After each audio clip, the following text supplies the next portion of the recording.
भारत और पाकिस्तान के बीच cease fire हो चुका है, यानी कि युद्ध विराम। लेकिन देश के प्रधानमंत्री ने यह क्लियर किया है कि यह युद्ध अभी स्थगित हुआ है, पूरे तरीके से खत्म नहीं हुआ। अगर पाकिस्तान ने फिर से कोई हिमाकत की तो शर्तों के साथ उसका जवाब देंगे। लेकिन इस बीच कई ऐसी खबरें हैं जो सोशल मीडिया पर भी आप सुन रहे हैं, या पाकिस्तान की तरफ से भी कुछ दावे किए जा रहे हैं, जिनकी हकीकत क्या है ये जानने समझने की कोशिश हम करेंगे। मेरे साथ मेरे वरिष्ठ सहयोगी अंकुर त्यागी इस वक्त चर्चा में मौजूद हैं। अंकुर जी, सबसे पहले एक खबर जो हम बहुत ज्यादा सोशल मीडिया पर देख रहे हैं कि जो पाकिस्तान के न्यूक्लियर एसेट्स हैं उनको कहीं ना कहीं नुकसान पहुंचा है, इस बारे में क्या आप दर्शकों को बताएं? देखिए, ये खबर काफ़ी सोशल मीडिया पे वायरल है। इसकी जो कंफर्मेशन है ना पाकिस्तान कर रहा ना इंडिया कर रहा ये, लेकिन दोनों सवाल इंडिया में जो हमारे एयरफोर्स के डीजीएमओ थे उनसे भी पूछा गया, एयर मार्शल ए.के. भारती से, और ये सवाल पाकिस्तान के जो डीजीएमओ हैं मिलिट्री के उनसे भी पूछा गया। तो किसी ने साफ जवाब नहीं दिया। लेकिन खबर क्या है? खबर ये है कि मीराना हिल्स पे, जिस पे हम किराना हिल्स पे, माफ़ कीजिए, किराना हिल्स पे जो हम अटैक की बात कर रहे हैं, जो सोशल मीडिया पे फुटेज अवेलेबल है उसमें तो दिखाई दे रहा है कि एक हिल है, उसके कोई एंट्रेंस पे अटैक हुआ है। फिर खबरें ये भी है कि उसके बाद कुछ रेडियो एक्टिव चीज़ें बाहर निकली हैं, और उसके बाद ये भी खबरें आई कि अमेरिका से एक प्लेन आया, कुछ एक्सपर्ट आए, फिर एक इजिप्ट से एक प्लेन आया, उसमें बोरोन आया। तो ये तमाम तरह की कहानियां हैं। हालांकि कंफर्मेशन तो नहीं है, पर जो एक तरह से ग्रेप वाइन है, वो ग्रेप वाइन ये है कि पाकिस्तान के कुछ न्यूक्लियर जो वेपन थे उनको डैमेज पहुंचा है। और ये जो अटैक हुआ है, ये अटैक वहाँ पे हुआ है डेरा रहीम खान एयरबेस के पास जो ये किराना हिल है, वहाँ पे करीब 5 से 6 न्यूक्लियर वेपन इनके रखे गए थे। हाँ।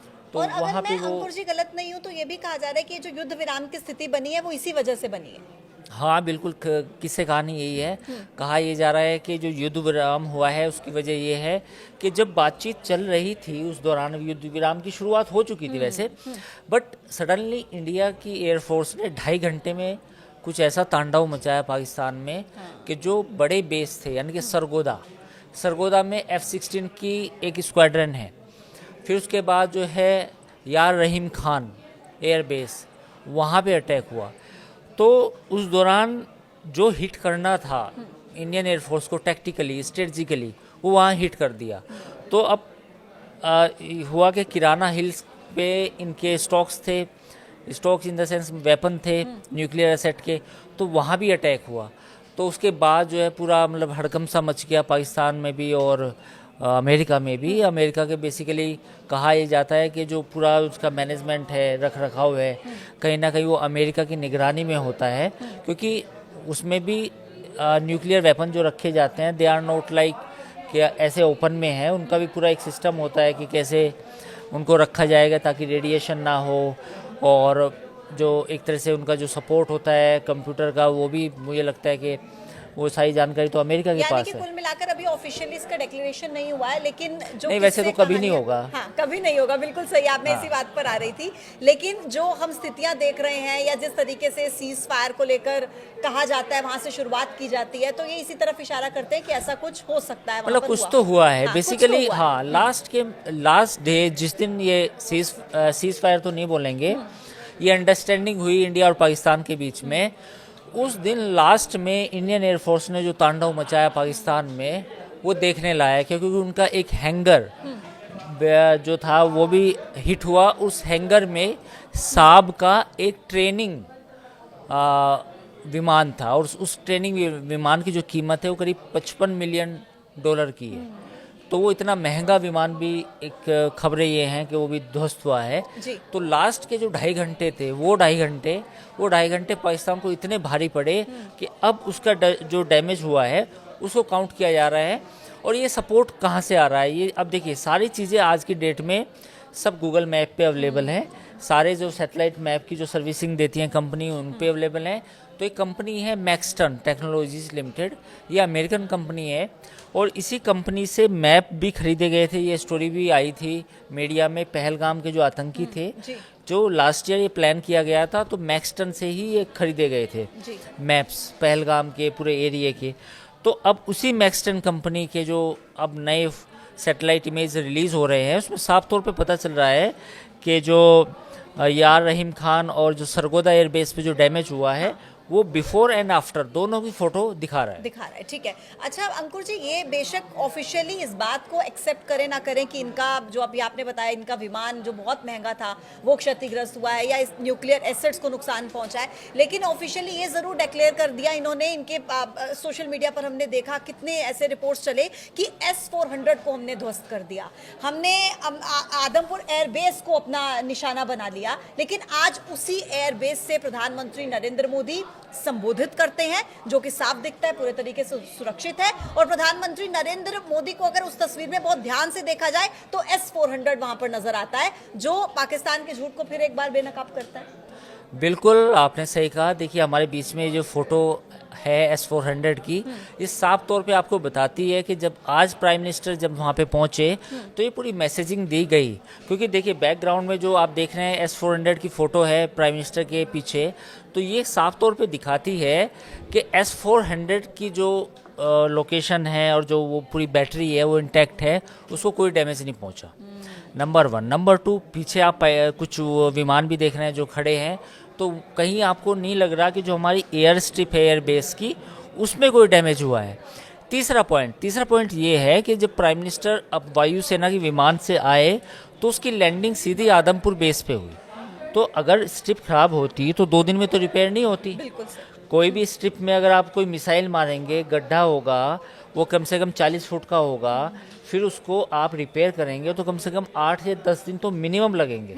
ये मैं मिनिमम टाइम बता रहा हूँ, वैसे तो महीना लगता है क्योंकि वो एयर स्ट्रिप इतनी वो नहीं होती कि वो ऐसी मिट्टी डाल दी गई। तो पॉइंट इज़ कि अगर एयर स्ट्रिप डैमेज होती तो जो प्रधानमंत्री का जो विमान है वो आज आदमपुर बेस पे नहीं उतरता, लैंड नहीं करता। तो पॉइंट इज़ कि जो पाकिस्तान ने सैटेलाइट इमेजेस दिखाई, जो उनके जो वायुसेना के अधिकारी थे उन्होंने जो इमेज दिखाई वो बिल्कुल एक जाली इमेज थी, उसमें कोई दम नहीं था। तो ये भी एक अनदर उनका झूठ सामने आया। एक आखिरी सवाल पर आपका मैं कमेंट चाहूंगी। जो पाकिस्तान ने चाइना वाला माल यूज किया है, चाइना के जो हथियार इस्तेमाल किए हैं, उन पर आप क्या कहेंगे? देखिए इसमें 2 चीज़ें हैं। सबसे पहले कुछ लोगों ने सोशल मीडिया पे ट्रोल किया राफेल को, तो उनकी कंपनी है जो फ्रांस में लिस्टेड है कि उसके शेयर गिर रहे हैं। आज कम से कम 3 चाइनीज़ कंपनी के जो शेयर थे वो गिरे, मतलब उनमें गिरावट देखने को मिल रही है और अच्छी खासी गिरावट है। ऐसा नहीं है कि ये कम गिरावट है, मैं उनके नाम भी पढ़ने की कोशिश करूँगा। तो जो पहले फ्रांस की बात की जा रही थी कि फ्रांस के जो राफेल बनाने वाली कंपनी है उसके शेयर गिरे हैं, तो अब ऐसा लग रहा है कि चाइनीज़ कंपनी के शेयर क्यों गिरे। वो इसलिए गिरे क्योंकि जो चाइनीज़ मिसाइल यूज़ हुई, जो एयर टू एयर मिसाइल थी, जो उसमें प्लेन से फायर की गई, वो हिट नहीं की क्योंकि वो खेतों में मिली। उसके फ़ोटो सबने देखे सोशल मीडिया पे, और वो इधर उधर गई तो उसका भी फ़ायदा है। तीसरी बात यह है कि जो रडार बनते हैं चाइनीज़, उनमें भी कोई दम नहीं निकला। तो जो कंपनी है जो आज जिनके डिफेंस स्टॉक्स गिरे हैं उनके नाम में AVIC चेंगडू एयरक्राफ्ट, और एक दूसरी कंपनी है जुजोवो होंगडा, और एक तीसरी कंपनी है GS चाइना डिफेंस इंडेक्स। तो ये तो बेसिकली इंडेक्स है, तो से like index fund. So these are the 2 companies और एक ही इंडेक्स फंड। इसमें गिरावट देखने को मिली है और करीब इसमें 8 से लेके 8%, 6% और करीब 3% की गिरावट देखने को मिली है इंडेक्स फंड में भी डिफेंस के। तो चाइनीज़ पूरी दुनिया को पता चला है कि जो चाइनीज़ इक्विपमेंट है, रडार है, चाहे उनके एवोनिक्स है, चाहे उनकी मिसाइल्स हैं एयर टू एयर, वो भी इतनी कामयाब नहीं रही है। कुल मिलाकर जो चीनी सामान के बारे में कहा जाता है कि चले तो चांद तक और ना चले तो शाम तक, तो ये जो दूसरी वाली लाइन है शाम तक चलने वाली, ये इस बार चीनी हथियारों के एवज में। और दूसरी बात ड्रोन्स की भी बात है। जो चाइनीज ड्रोन थे उनका कहीं इम्पैक्ट दिखना चाहिए था, if they are better than the American और जो दुनिया में यूज़ होते हैं। ठीक है, तो कुल मिलाकर आज हमने एक छोटी सी कोशिश की आपको ये क्लियर बताने की कि आखिर जिस तरीके से जो सोशल मीडिया पर आप खबरें पढ़ रहे हैं उनका एक्चुअल में उसका स्टेटस क्या है, ऑफिशियल डिक्लेरेशन हो या ना हो, लेकिन एक लाइन अंकुर जी की तरफ से जरूर दी गई जो आपको ये सोचने पर मजबूर कर देगी कि क्या वाकई पाकिस्तान में ऐसा कुछ हुआ है। इसी के साथ आज के इस वीडियो में इतना ही।